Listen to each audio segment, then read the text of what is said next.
Assalamu alaikum, I'm Aisha and you're watching SAMAA News. Here are today's headlines.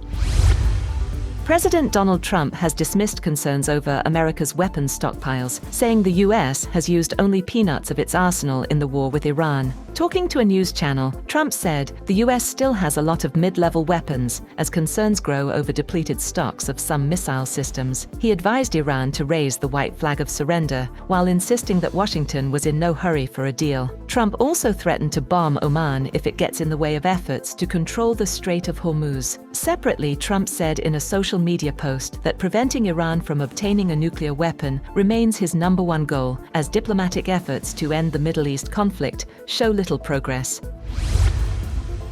On the other hand, the US Navy has awarded US defense corporation Raytheon a $22.9 billion contract to dramatically increase Tomahawk missile production. The 7-year deal will raise annual output from around 60 missiles to more than 1,000, as the US moves to replenish weapons stocks used in the Iran conflict and supplied to allies.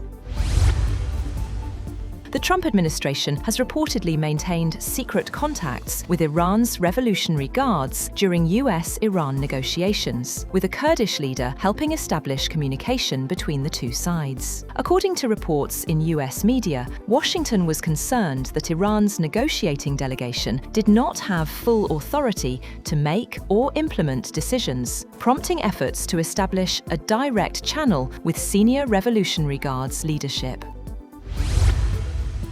Iran's Revolutionary Guard has denied President Donald Trump's claim that Washington has a back channel with Tehran. IRGC spokesman Brigadier General Hossein Mohebi said that there was no dialogue between the Guards and US officials. He called Trump's claim a delusion, linked to what he described as US failure in the war.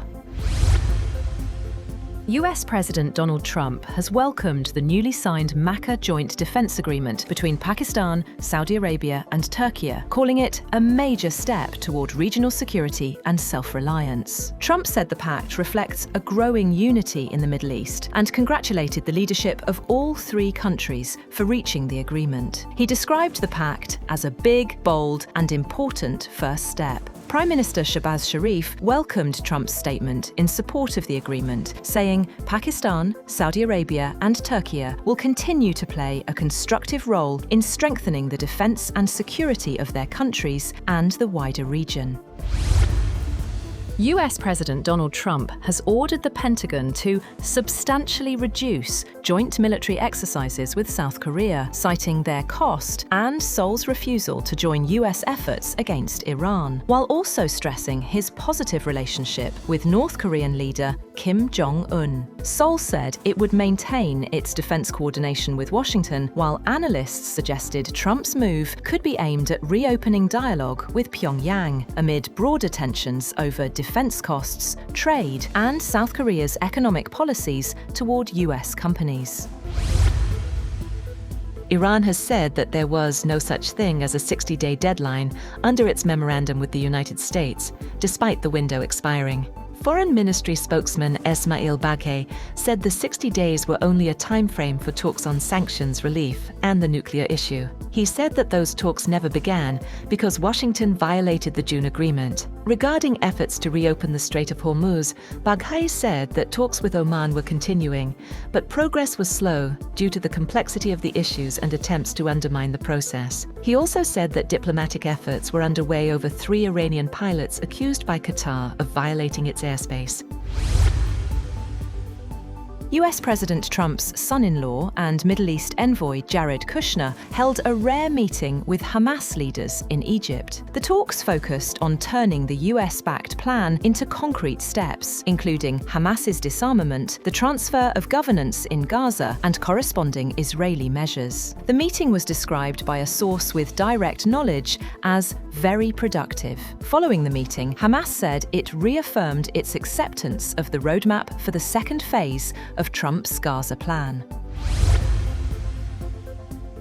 Moreover, Israeli Prime Minister Benjamin Netanyahu is set to meet Jared Kushner to discuss ways to advance Trump's Gaza peace plan following Kushner's rare meeting with Hamas leader Khalil al-Hayya in Cairo. The talks are aimed at reviving a stalled roadmap that calls for Hamas to disarm, Israeli forces to withdraw from Gaza, and the territory to transition to new civilian administration. Netanyahu has rejected the plan's current form, making his meeting with Kushner a key test of Washington's efforts to bridge the differences. US Attorney General Todd Blanche has backed Washington, D.C. prosecutor Jeanine Pirro after President Donald Trump criticized her decision to drop a vandalism case involving the $14.7 million renovated Lincoln Memorial reflecting pool. He said Trump was justified in being frustrated, but that Pirro should not be judged on a single case, adding that the Justice Department is reviewing potential new charges after the White House raised the issue. And fans and mourners have paid their final respects to Welsh music legend Bonnie Tyler at a memorial service in Swansea. Tyler's coffin was brought into Swansea Minster to the sound of two of her famous hits, while Welsh choir, Only Men Aloud, performed Total Eclipse of the Heart. Tyler, known for her 1980s power ballads, died aged 75 in Portugal last month. That's all for now. For more updates, visit www.samaa.tv. Thank you for watching SAMAA News.